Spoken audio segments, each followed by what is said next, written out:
Boa noite a todos. É um prazer muito grande estar aqui. Agradeço ao Colegial de Letras da URI, Frederico Westphalen. Estou representando neste evento a URI. Boa noite a todos vocês, todos os estudantes, alunos, colegas. Enfim, somos eternos aprendizes. Bom, essa noite temos, encerrando a 33ª Feira do Livro, temos esse enorme prazer, né, de estarmos aqui, do qual, a partir de agora, faremos uma conversa com o escritor Cláudio Levitan. Cláudio Levitan nasceu em Porto Alegre na madrugada do dia 8 de março de 1951. Segundo sua mãe, desde quando engatinhava já queria ser escritor, porque foi um livro que escolheu como brinquedo no meio de um monte de outros objetos. Talvez ela tivesse razão, né? Porém, antes disso, Cláudio, como está no texto, teve que trabalhar. Foi arquiteto. E a partir da sua aposentadoria, resolveu se dedicar aos prazeres de escrever, desenhar e compor. Segundo o próprio Cláudio, sempre gostou de música e de desenho. Por não se dar bem com português, até chegou a imaginar que jamais seria escritor. No entanto, isso não lhe impedia de inventar histórias. Passou a gostar de ler livros por vários motivos. Um, porque sua mãe lhe fazia ler em voz alta nas férias, até a leitura lhe prendesse a atenção. Outro, porque seu tio, que morava com a família, passava lendo o tempo todo, e com isso havia uma biblioteca que sempre aquecia na família. Esse mundo de livros despertava curiosamente e proporcionava viagens por tempos e lugares fabulosos. Dar livros de presente na família era um costume da família do Cláudio. E segundo o próprio Cláudio, continua gostando cada vez mais de ler, escrever, desenhar, inventar histórias, compor canções e fazer teatro. Já lançou 4 CDs, 2 histórias em quadrinho e 3 livros infantis. Faz outras coisas do que gosta também.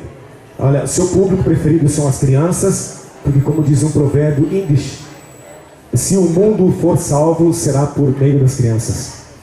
Cláudio Levitan já escreveu O Porão Misterioso, Prêmio Sorano Melhor Livro Infantil em 2001, Pimenta do Reino em Pó. Também escreveu Porto Alegre no Livro das Crianças Perdidas, Tangos e Tragédias em Quadrinhos. Transformou em história em quadrinhos o livro Poema Pé de Pilão, do Mário Quintana, e gravou os CDs. Você vai tocar algumas músicas para nós hoje à noite, né? Gravou o primeiro disco, Milonga, Longa, Milonga, Opereta Pé de Pilão, Levitan e os Tripulantes, Projetos LP, Canções do Livro das Crianças Perdidas e Avulsas, com os quais ganhou vários prêmios nesses anos todos. Cláudio, é um prazer, é uma alegria ter no nosso meio. O senhor fique muito à vontade e, por favor, o senhor está convidado a fazer a sua fala. Muito obrigado. É um grande prazer. Eu vou tirar aqui o microfone daqui. Ele faz um barulho. Bom, Bom, primeiro que eu fiquei muito emocionado durante todo esse dia, tudo que aconteceu hoje nessa feira. Eu acho que uma das coisas que aconteceu aqui faz com que a gente pense um pouco que nós não estamos tão perdidos assim. Eu acho que o mundo vai achar seu rumo, porque a gente viu que uma das coisas importantes que tem é acreditar muito ter confiança nas crianças, ter confiança no futuro, acreditar exatamente que a poesia seja uma maneira da gente aprofundar o espírito de cada um de nós. Esse grupo que se apresentou hoje aqui, os novos poetas, me parece uma referência aos poetas mortos, né, daquele filme Sociedade dos Poetas Mortos, os novos loucos poetas, né? Então, é muito bacana porque a gente viu crianças de tenra idade, né? Tenra idade é bom, né? Parece terneirinhos. E foram crescendo. De repente, chegou de noite, tinham adolescentes, jovens, fazendo poesia. Parecia que a cidade foi crescendo e foi, desde a sua infância até a sua juventude, todo mundo veio aqui para declamar e vivenciar as poesias. Poesias algumas escolhidas que eram canções populares, canções que são cantadas e que muitas vezes a gente não percebe que as músicas que nós ouvimos são poemas que são feitos por poetas, cantores, né? E são grandes os poetas, cantores do Brasil. Nós temos uma grande música popular, a música popular brasileira é riquíssima e eu acho que ela por si só já é uma grande literatura. Aprofundar o conhecimento dos jovens em cima da música popular brasileira é ajudar eles também a encontrar essa questão que os poetas musicais trazem, a alma brasileira junto com eles. Noel Rosa, Caetano Veloso, Gilberto Gil, Chico Buarque e todos os que... Eu não vou enumerar aqui, vocês sabem mais até do que eu, porque eu estou um pouco de uma geração antiga, estão surgindo novos poetas dentro da música popular daqui do Rio Grande do Sul. Então eu estou dizendo que eu fiquei bastante emocionado por tudo isso, porque a gente consegue ver uma cidade que acredita nela própria. Uma das coisas mais importantes que eu tive viajando durante esses 5 meses, resolvi botar o pé na estrada, porque eu sou jovem, e eu não estou trabalhando, não preciso dar satisfação para meus pais, que já não estão mais aqui, e nem para os meus filhos, que já estão vivendo a vida deles. Então peguei minha mochila e saí pelo mundo, 5 meses aí viajando. E cheguei agora, faz 3 semanas que eu voltei, e fiquei pensando muito nisso que acontece. Uma coisa que eu senti muito quando eu voltei para o Brasil foi um povo que não acredita em si mesmo. Fica bravo com tudo que está acontecendo, se revolta com o vizinho, se revolta com o outro, mas eu encontrei em Frederico Westphalen ao contrário, uma cidade que ama a si própria, sabe? Uma cidade que gosta de si. Gostar de si é o começo da mudança. A gente apreciar-se a si mesmo, não só a si, mas ao vizinho, ao outro, ao que está do lado. Esse é o começo da mudança do mundo.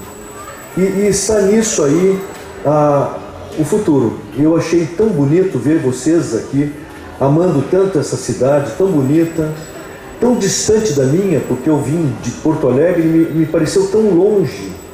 Nós chegamos de madrugada em Frederico Westphalen, durante a noite, de repente, depois de Carazinho, um pouco mais para cá, fui entrando dentro de uma estrada cheia de árvores frondosas ao longo dos faróis do carro, assim.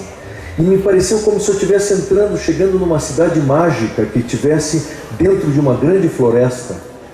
Essa fantasia que nos move sempre a gostar das coisas que a gente tem ao lado, sabe? E vocês vivem num lugar muito lindo. Isso eu pude ver na madrugada dessa noite, né? Então estar aqui é um grande prazer e eu queria dizer para vocês que vocês gostam de uma cidade que de fato é muito bonita, porque tem pessoas muito lindas aqui. Vocês são muito bonitos. E eu fico agradecido pelo convite, por ter podido vir aqui a Frederico Westphalen e ter podido cantar hoje de tarde com as crianças e verem as crianças cantando e declamando lindos poemas. Eu queria também contar para vocês que nesses tempos também vai acontecer amanhã na RBS TV. Vocês vão poder ver às 2 da tarde um especial da RBS TV sobre uma banda chamada Saracura. E a banda Saracura tinha nela meus grandes amigos, Pezão, Silvio, Nico Nikolaevski e Chaminé.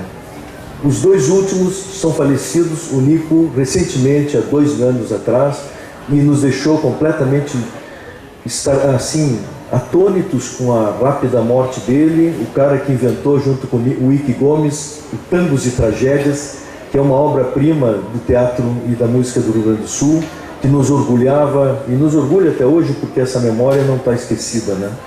Pois eles amanhã vão fazer um especial de 4 programas, sendo que no de amanhã eles vão cantar uma música minha, que eles tocavam, o Nico cantava, e era tão deles que às vezes eu pensava que nem era minha. E é por isso que eu trouxe o violão, até para mostrar essa canção para vocês, antes que vocês ouçam amanhã. Talvez alguns de vocês conheçam a canção. Não, é o Nada Mais. O Shot da Amizade é do Barbará, do Mário Barbará, que é um grande compositor da música daqui.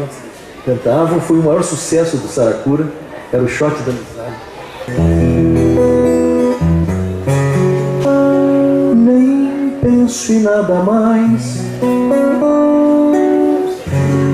nem quero nada mais, nada mais, nada mais, nada mais, nada mais, nada mais, nada mais. As tristezas são sempre as mesmas, as alegrias são nossas brincadeiras,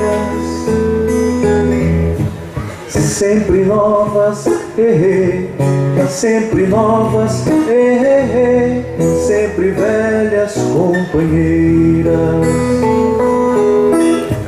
sempre novas, sempre novas, sempre velhas companheiras. Se eu te disser que não te quero tanto, só o suficiente pra te aguentar. Se eu te disser que não te quero mais, nada mais, nada mais, nada mais,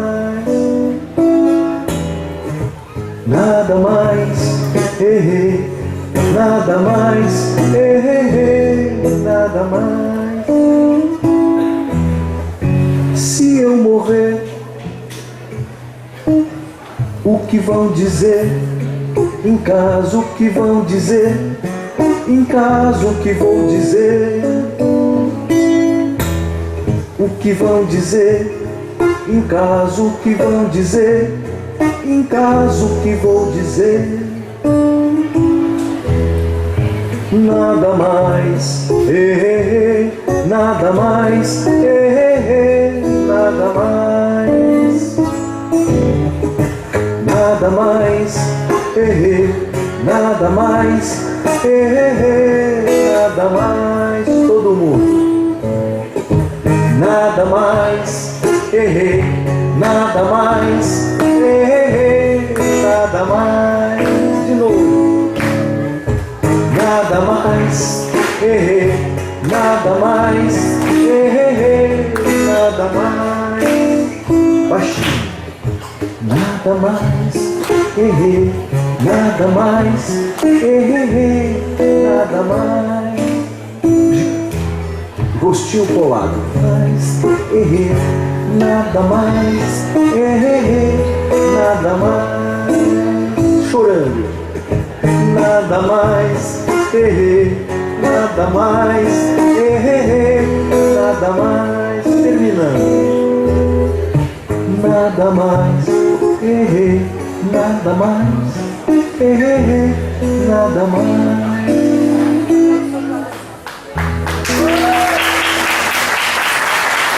Muito obrigado. Obrigado por cantarem. Ficou muito lindo esse coro, hein? Acho que eu vou levar para Porto Alegre. Essa é outra. Essa nada mais, quem vai cantar vai ser o Teddy Correia, do Ninho de Nós, que eram fãs. Isso eu não sabia. Desculpa, eu parei um pouco para contar para vocês o que eu fiquei muito orgulhoso quando eu vi o Teddy Correia e o próprio Humberto Gessinger dizendo que essas músicas, eles saíam atrás das canções dessas. Eu disse, mas eu fiz e eu nem sabia que eles gostavam tanto. Então o Humberto vai cantar essa agora. Esse jeito que eu estou tocando é a minha maneira dos Levitães Tripulantes, não é do Saracura. O Saracura tocava melhor.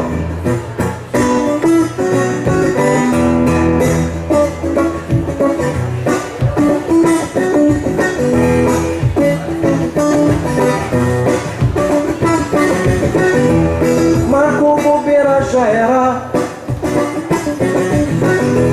na brincadeira você erra, e no amor leva medo e se afasta pra pra mim basta. Você já era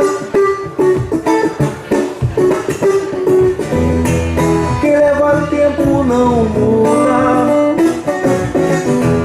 só atrasa sua volta.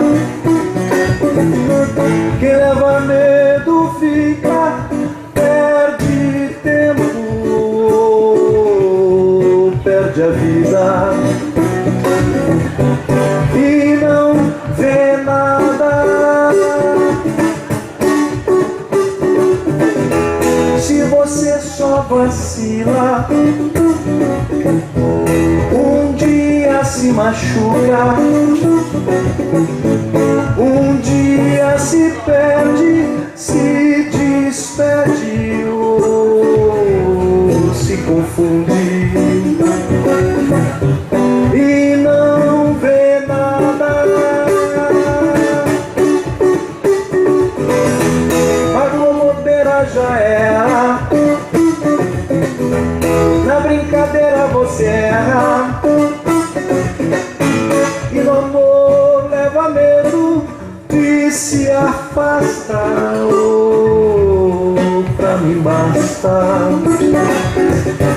Você já era, você já era, você já era.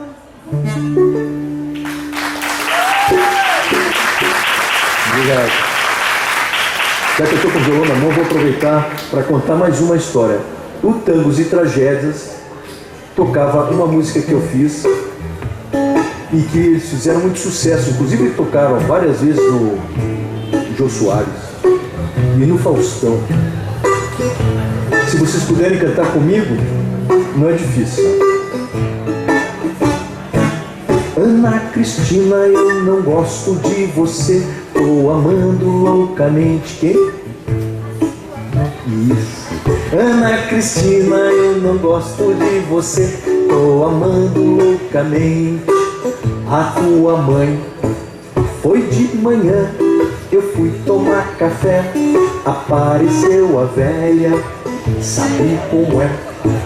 Foi de manhã, eu fui tomar café, apareceu a velha, sabe como é? Poxa, que alegria, marcha rancho, hein? Poxa, com essa velha que eu me arranjo. Poxa, que alegria, marcha rancho, hein? Poxa, com essa velha que eu me arranjo. Ana Cristina, eu não gosto de você, tô amando loucamente. Quem? De novo. Ana Cristina, eu não gosto de você, tô amando loucamente. Quem? Mais uma vez. Ana Cristina, eu não gosto de você, tô amando loucamente a sua mãe. Muito obrigado. Muito obrigado. Bom, isso pode continuar falando. Na realidade, essas são canções, eu gosto de fazer música e gosto de escrever. Como disse a biografia, o professor estava comentando aqui a minha história. A minha mãe dizia que eu ia ser escritor e eu achava que ela estava querendo me empurrar para eu me estudar mais o português, a língua portuguesa, que era para mim complicadíssimo. Um dos problemas que eu tinha era a tal da crase. Volta e meia ela aparecia, eu botava e não era para pôr, e as vírgulas, e etc e tal. Mas na realidade, eu fui aprendendo com o tempo que a língua portuguesa na realidade é uma língua lindíssima e que a gente vai aprendendo as mil maneiras de se escrever ela, que são feitas pelos escritores. Então, para a gente aprender a escrever, uma das coisas fundamentais é ler, né? Ler, porque a leitura vai explicando para a gente como que flui as formas diferentes de se escrever, e tem escritores que escrevem de maneiras brilhantes, assim, de uma forma muito coloquial, às vezes com grandes aventuras, etc. e tal. Então, para mim, e na realidade, eu comecei a escrever, não foi por vontade de ser escritor, mas foi por uma pressão grande assim, que era lá em casa, meu filho e a minha filha, eles gostavam que eu contasse histórias para eles, né? Então eu contava história para eles e fui contando, até que eu de repente me lembrei de uma história que eu tinha escrito quando eu tinha 11 ou 12 anos de idade, que foi a história que se transformou no livro O Porão Misterioso, que eu ganhei até prêmio. E essa história, eles adoravam quando eu contava, porque envolvia uma bruxa de 10 orelhas, uma bruxa tão feia. Imagina uma bruxa com 10 orelhas, né? Não tinha olhos, só tinha orelha. E ela não enxergava, ela só ouvia. E essa história, eles ficavam todo o tempo muito tensos, querendo saber o resultado. E na realidade eu contava as histórias para eles dormirem, mas cada vez que eu contava essa história, mais acordado eles ficavam, né? E aí mas eu começava a contar e a história mudava de vez em quando, não era bem como eu tinha contado outra vez. Eles diziam, mas pai, não era bem isso.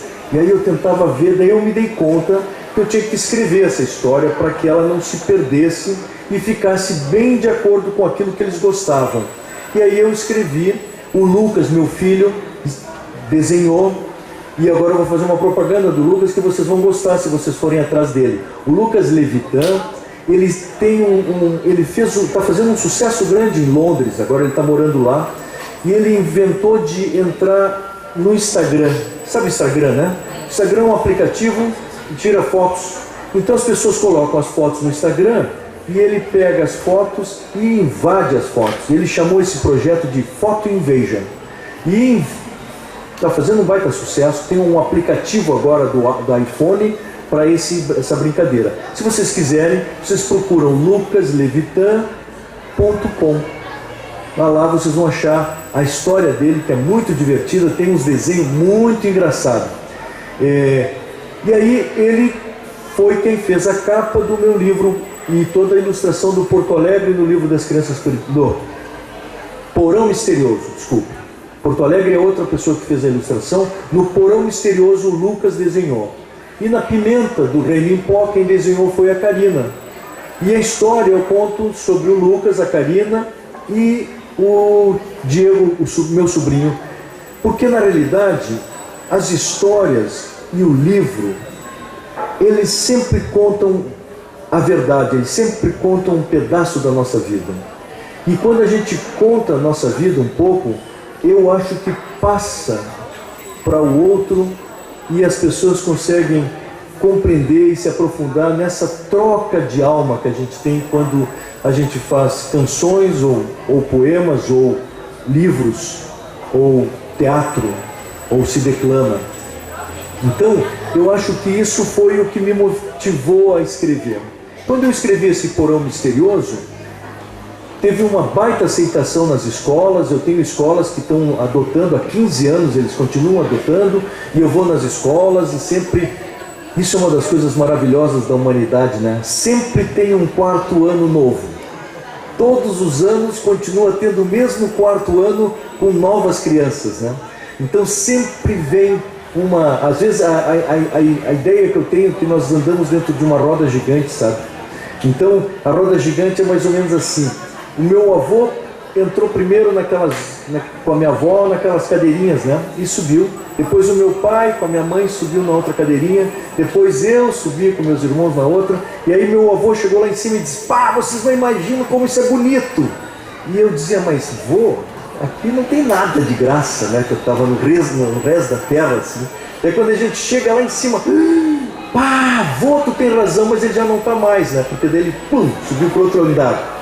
Então a gente é mais ou menos essa roda gigante que vai trocando e vai surgindo as novas gerações.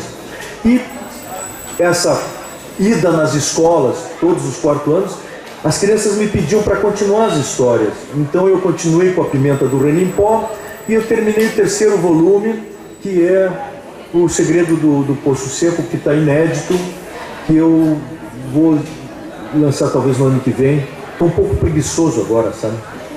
Essa viagem que eu fiz assim, eu fiquei bem preguiçoso. Agora eu só quero sol e água fresca. Na realidade, Sombra, né? Viado Ofensa. Na realidade não é bem assim. Eu já vim lá, fiz uns trabalhos lá, umas músicas novas que eu até... Posso tocar uma música nova? Essa música nova é assim. Eu vou tentar não me esquecer. Quando o telefone toca,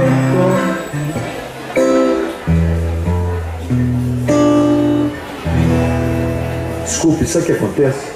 Sempre surge uma canção nova na minha cabeça e eu me esqueço das velhas. Na realidade eu precisava da letra aqui, porque quando o telefone toca, penso que é tu e que vai voltar, vai me dizer que ainda me ama e quer comigo morar. Mas é o telemarketing vendendo um produto novo, e eu pergunto pra ela se já teve um grande amor, se ele ainda ama ou se quer comigo apagar a velha chama. Estamos ligados por um fio, cada um na sua solidão. Por favor, não desligue agora, que eu até compro teu coração, que eu até compro teu coração.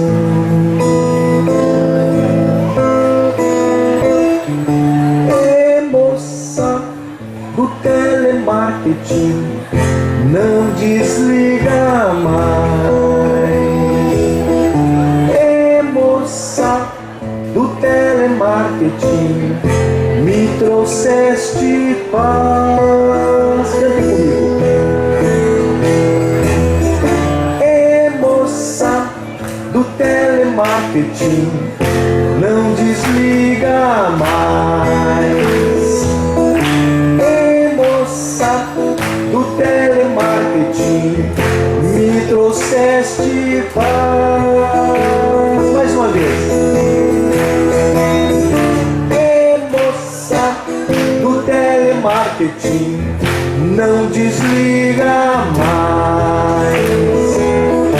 Ei, moça do telemarketing, me trouxeste paz. Agora a orquestra faz assim.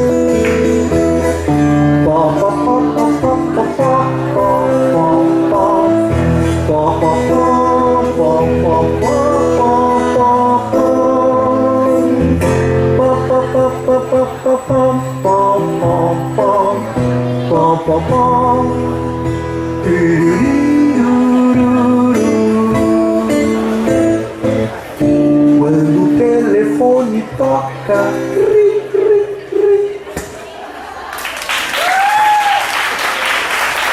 muito obrigado. Bom, eu não sei também se vocês têm alguma pergunta para me fazer, o professor tiver alguma pergunta para me fazer, eu estou aqui à disposição, porque se vocês me deixarem, eu fico a noite toda aqui cantando e falando bobagem, contando historinhas, que a vida é longa, né? Tem gente que tem tantas coisas para dividir com as pessoas.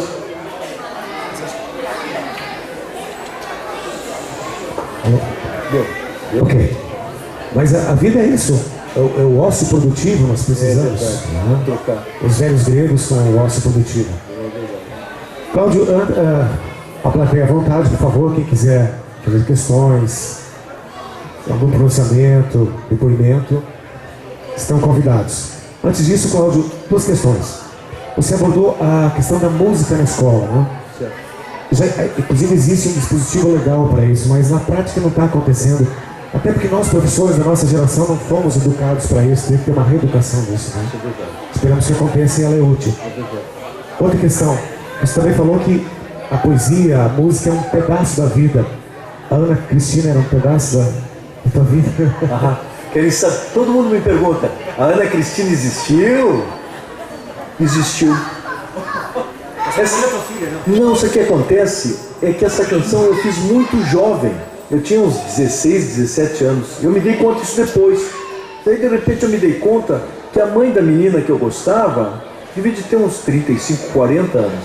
Era realmente, não era uma velha, muito velha, que também tem, não significa que as mulheres não sejam bonitas em todas as idades, né? Então, na realidade,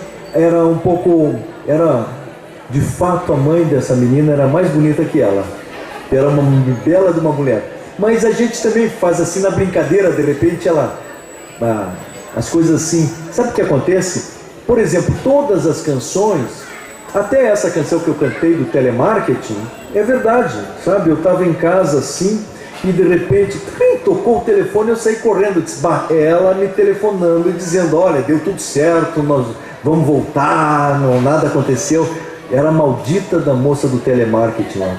E eu estava tão triste naquela época que eu pensei, essa moça fala tão doce que até nós podíamos sair para jantar juntos, não podiam? Se ela não morasse em Goiás, né? Ou lá no Mato Grosso, Minas Gerais. Mas de qualquer maneira, todas as canções surgem com uma certa veracidade. Por exemplo, eu fiz uma que se chamava O Primeiro Disco, que é até eu vou mostrar, fazer umas, não é propaganda, mas esclarecer, né? Por exemplo, esse disco aqui que eu fiz, o primeiro disco, sabe, quando a gente é jovem, a gente tem a pretensão da eternidade, né? Então eu pensei, eu vou fazer o primeiro disco, qual é o nome do primeiro disco? O primeiro disco, né? Vá que eu faça 300 e eu vou me esquecer de qual foi o meu primeiro. Então eu botei o meu primeiro disco. Na realidade, esse primeiro disco, ele é por causa de uma canção que eu fiz, que se chama O Primeiro Disco. E eu vou cantar, posso cantar? A canção foi um sonho que eu tive, e eu pensei em fazer uma história em quadrinho, mas o quadrinho não ficou tão bom, e aí de repente a música veio. O primeiro disco a pousar na terra causou um alvoroço no quintal do seu João. E foi assim, bem assim, uma luz intensa clareou o seu jardim. E foi assim, ele pegou na espingarda pra tentar matar os marcianos.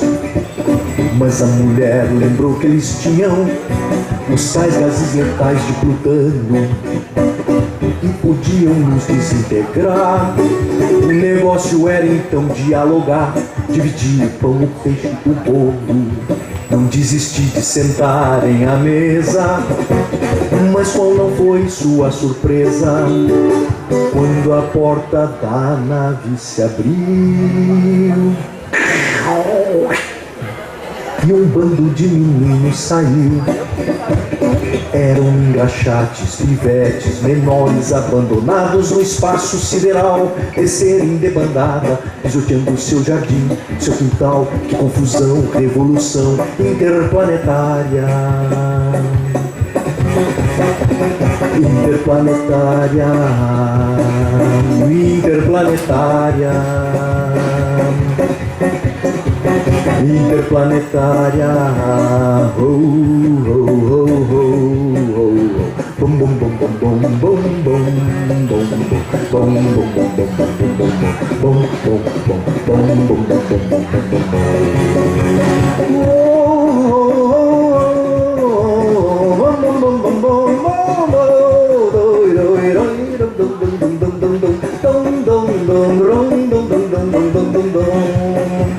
o primeiro disco, hey! Muito obrigado. Essa canção me lembrou de uma história que eu queria dividir com vocês. Os meus pais, o meu pai e o meu tio, que eram gêmeos, e eu chamava eles de pais. Todo mundo pensa, quando eu falava os meus pais, as pessoas pensam que eu estava falando da minha mãe e do meu pai. Não, eu estava falando do meu pai e do meu tio, que eram iguaizinhos. Então eu chamava os meus pais, eles vieram em dupla, assim, sabe? E a minha mãe era O nome da minha mãe, só para vocês terem uma ideia, era Alma. Quer dizer, imagina, né? Uma mãe assim, Alma. Ela era superior. Então, eles vieram de Quedânia. Inclusive, eu fiz um disco chamado Minha Longa Milonga, que foi uma homenagem a eles. Eles tocavam esse tipo de música, música russa, música klezmer, música polonesa, música dessa região. E eles vieram para Quatro Irmãos, que é por aqui, para essa zona, para o norte do estado do Rio Grande do Sul. Aqui em Quatro Irmãos, eles vieram morar quando tinham 7 anos de idade, fugindo da Lituânia, aonde uma parte da família ficou, e esses que ficaram foram mortos na Segunda Guerra Mundial, naquele fatídico, incompreensível,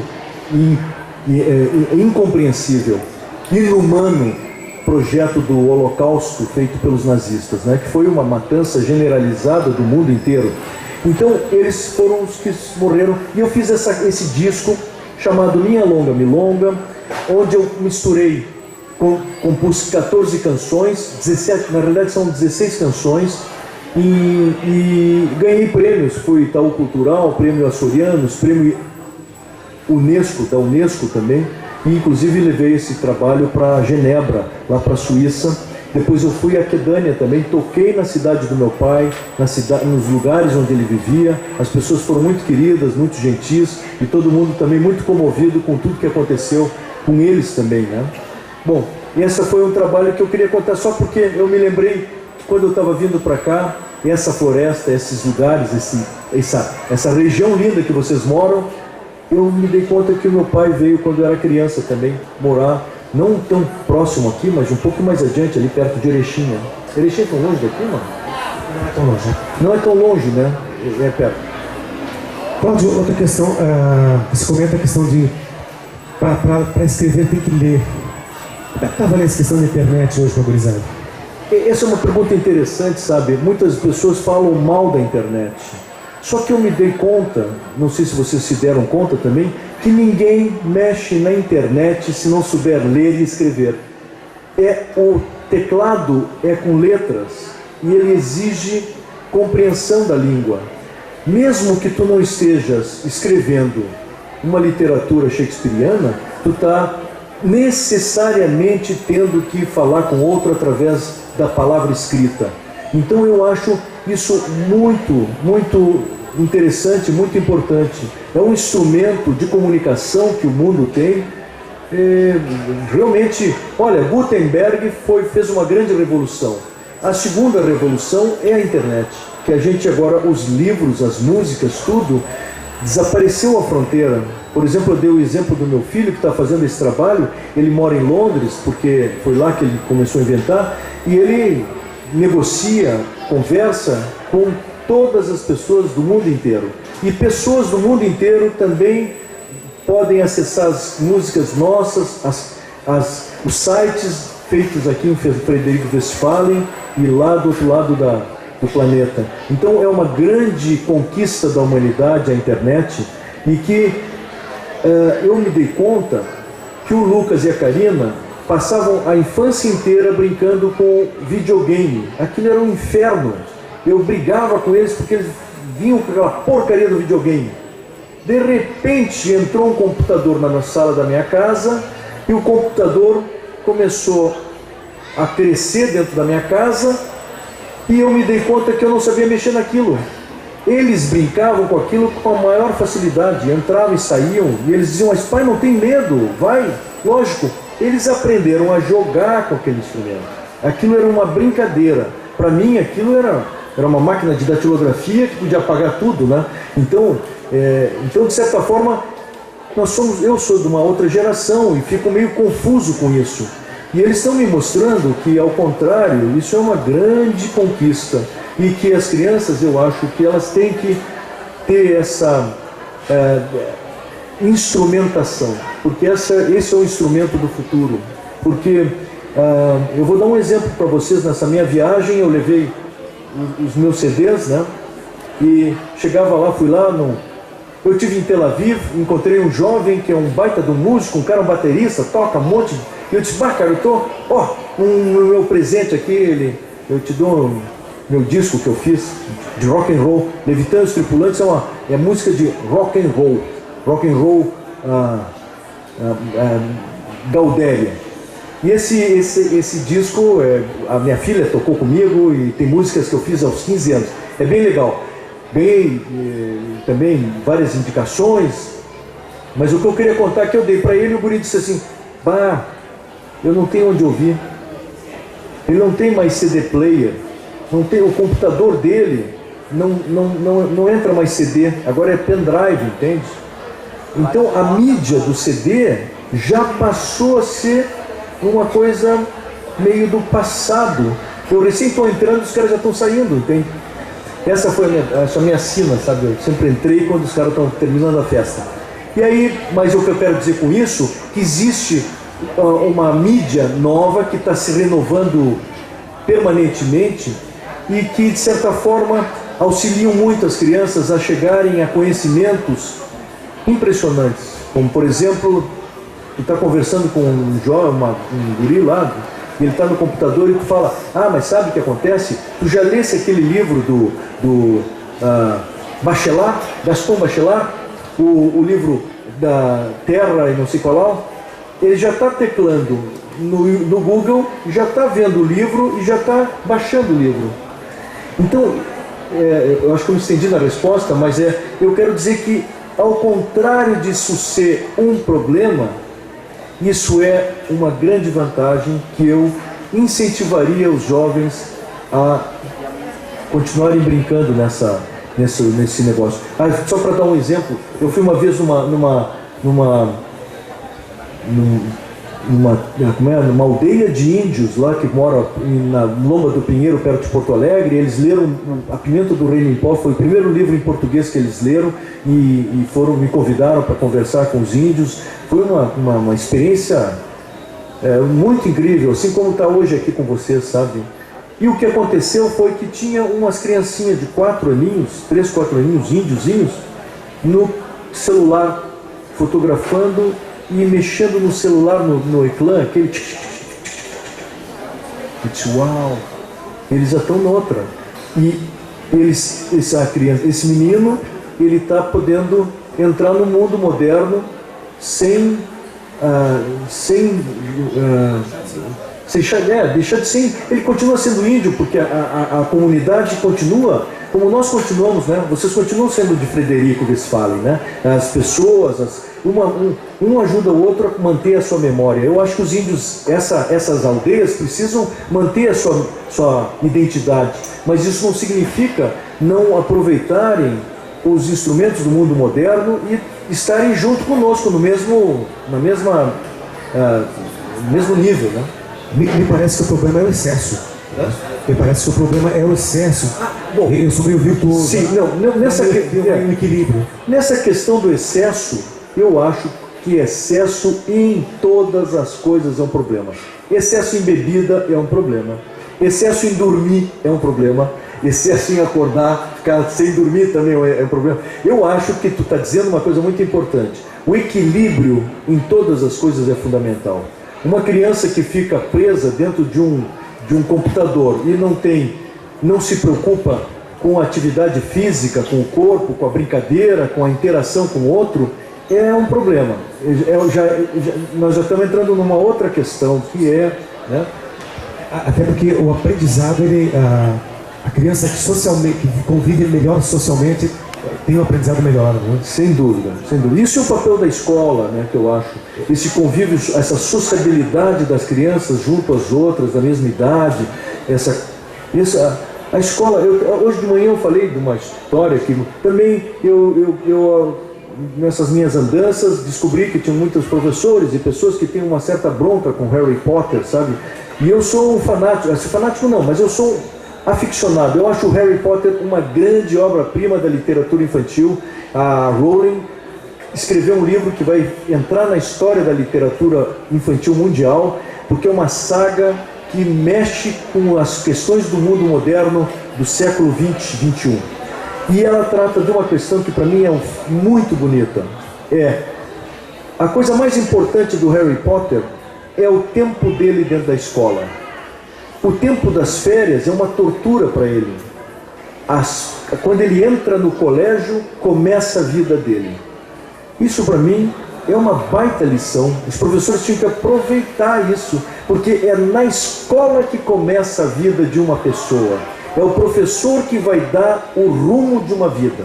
Porque o pai e a mãe vão criar afeto, vão ajudar a criança.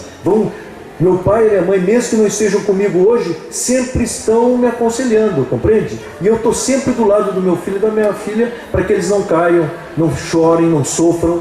Mas o professor é que dá o rumo, dá significado ao outro.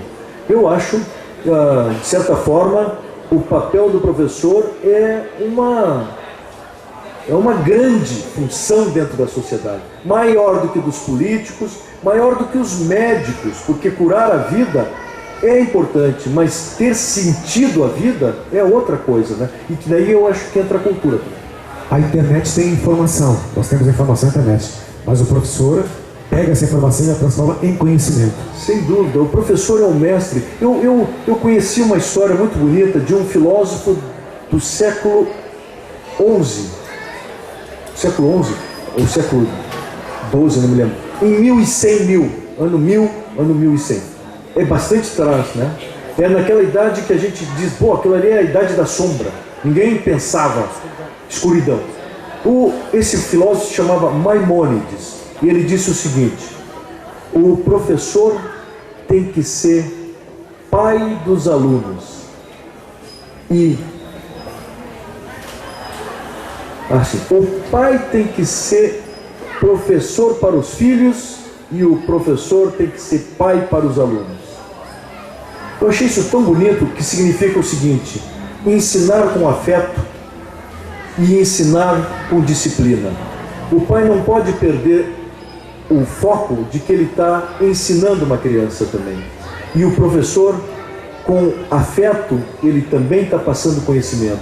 Então, eu achei linda essa frase. Seja pai dos teus alunos e professor dos teus filhos, para que eles não sejam mimados demais, os filhos, e para que os alunos não tenham medo de aprender. E isso é uma das coisas importantes do professor, ajudar a essa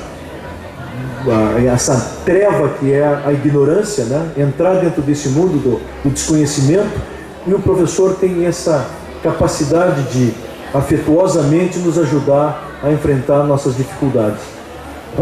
Já quase encerrando, outra coisa que tu abordasse: as histórias acabam acordando mais a criança do que as histórias que os pais contam, né? É verdade. Na verdade não é história para dormir, é para acordar a criança, né? Isso Eu me encontrei nessa. E eu acho que tu falaste, as histórias são para acordar a gente. E eu acho que as histórias são para nos acordar também. Todas as histórias. As histórias dos grandes livros, elas nos acordam, nos despertam. Um livro maravilhoso, que eu também, é um livro de 1600, é o Dom Quixote de La Mancha. Se vocês tiverem a oportunidade de ler, é uma obra-prima, é um livro moderno, engraçadíssimo, é uma comédia fantástica, e aonde tem ali toda essa troca e nos desperta para uma coisa que é a vida de certa forma. A gente, quando o tempo vai passando, teve um poema de uma criança que declamou aqui, que a professora até lembrou, disse: mas está muito pequenininha para entender o que é velhice, né? E eu acho que de certa maneira, o Mário Quintana fala muito lindamente nos poemas, né? Que de repente a gente é um menino que se vê de repente velho. E isso é o que nós somos, né? A gente é sempre um menino ainda tentando inventar a vida, querendo fazer coisas, e isso acorda o outro também, né? As conversas, as histórias. Eu acho que o bonito do livro, e isso que é o fascinante do livro, é que ele nos faz viajar na cabeça do outro. E mais do que isso, tem gente, e eu me incluo entre elas, que já leu livros, que se apaixonou pelo livro e não se lembra de quem era o autor. Entende? Porque o livro, tu entra na história de tal maneira que parece que quem está escrevendo o livro é tu. E esse, para mim, é o livro que eu gostaria de escrever. aquele livro que quem lê não me enxerga, se enxerga, se vê lá dentro. Porque eu já estou ali dentro. As pessoas perguntam, como é que tu escreve um livro? Eu leio um livro, eu vou lendo uma página em branco e vou imaginando, as coisas vão sendo lidas por mim. Eu sou o primeiro leitor de uma história que vai surgindo, ela tem que ter veracidade, tem que ser real. Até as histórias infantis, que é uma coisa bacana de ir na escola e as crianças perguntarem, assim, dos 9, 10 anos, ficarem lá. Geralmente o maiorzinho, o mais importante da turma, lá fica até a última pergunta. Eu quero te fazer uma pergunta. Tu fosse ou não fosse para a Lua? Pô, essa pergunta é a pergunta que nós perguntamos todo o tempo. Existe ou não existe Deus? As fadas existem ou não existem? A fantasia é real ou é irreal? A imaginação é verídica ou não é verídica? E assim uma criança, quando faz uma pergunta dessas, ela quer saber, vem cá, isso que tu está pensando é real ou não é? Ela é real enquanto o livro está acontecendo, porque o livro está me levando para uma outra experiência, e essa experiência dela é importante também. A professora a quem a criança fez a pergunta, essa mesma pergunta fez para uma professora, e ela disse assim para ele, o que tu acha? Daí a criança disse, se eu pensar muito, não. Vê que isso aí é filosofia pura, né? Filosofia, o iluminismo é exatamente essa frase desse menino. Se eu pensar muito, não existe. O iluminismo foi isso. A razão vai nos fazer pensar que as coisas não são como elas são. Mas a imaginação é mais importante que a razão, como disse Gaston Bachelard. Penso, logo existo. É isso aí. Cláudio, o pessoal do protocolo está nos assinalando que nosso tempo está se esgotando. Quem sabe você quer vender teu peixe, hein? Eu vou vender o meu peixe. Na realidade, eu vou só mostrar para vocês o que eu fiz. Eu fiz o Levitan e os Tripulantes, que é um livro, músicas de rock and roll, com a minha filha na bateria, e uma banda super legal. O Alexandre Kupinski, que é do Apanhador Só, um monte de artistas que se transformaram em artistas famosos. A minha Longa Milonga, que eu contei para vocês, que é uma história, é um livro, inclusive um livro com canções.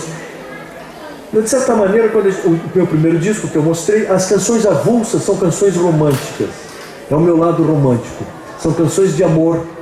Se eu tivesse tempo, eu até cantava uma canção de amor para vocês. Essas são as do telemarketing. Essas são inspiradas no telemarketing. O telemarketing já é dor de cotovelo.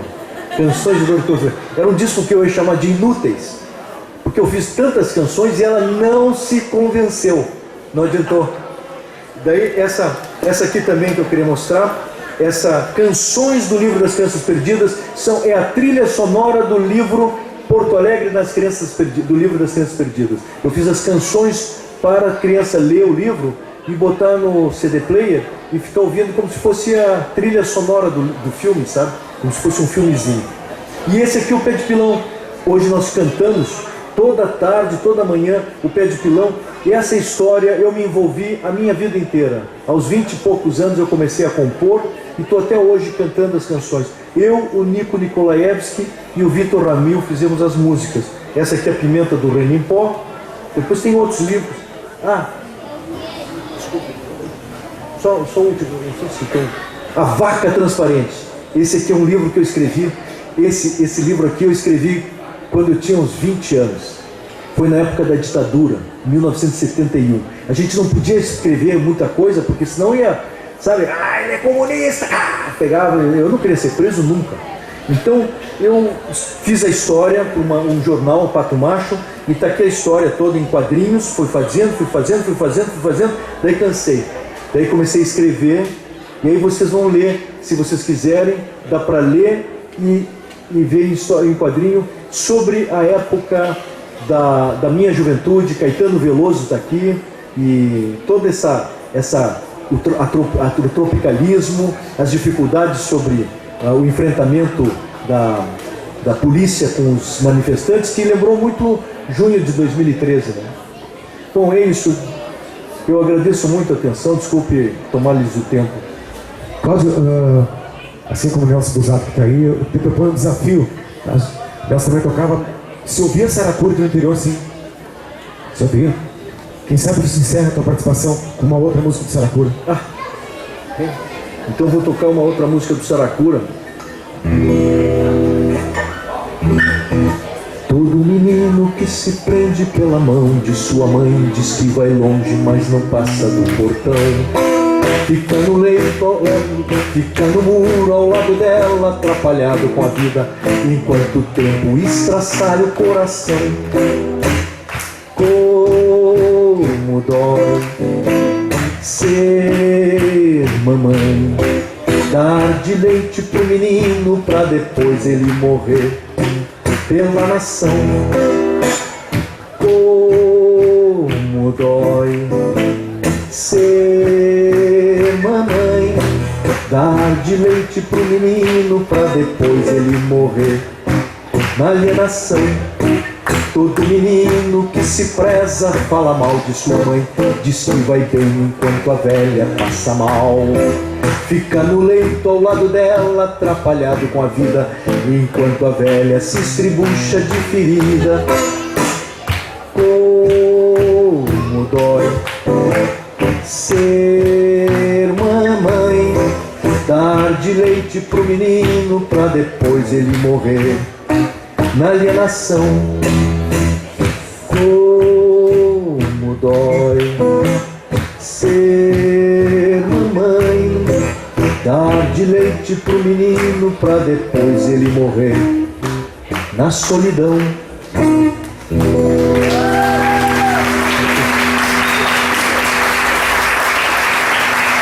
Cláudio, muito obrigado. Foi um prazer. Muito bom estar contigo. Em nome da curso de letras da URI, em nome da coordenação da 33ª Feira do Livro. Obrigado de novo pela sua presença e está convidado sempre que quiser a nos visitar novamente. Muito obrigado, obrigado pelo entrevistador, uma pessoa ilustre me entrevistando assim. Eu cheguei a ficar meio tímido no começo, mas ele é tão gentil que eu até confessei coisas que eu não devia ter dito em público, né? Muito obrigado por vocês, pela atenção de vocês, pelos olhares de vocês, pela tarde, pela manhã maravilhosa e por essa cidade maravilhosa e tão acolhedora. Vocês moram num lugar muito bonito. Parabéns e sejam muito felizes. Como a gente disse hoje de manhã, a gente dizia nas peças infantis, a gente disse, olha, agora que vocês vieram aqui, vocês fazem parte da turma do Pé Quente. Sabe o que significa a turma do Pé Quente? Não sabem? Significa que vocês vão ter sorte para o resto da vida de vocês. Eu acho que vocês vão ter sorte para o resto da vida. Um beijo bem forte no coração de cada um. Obrigado. Ótimo.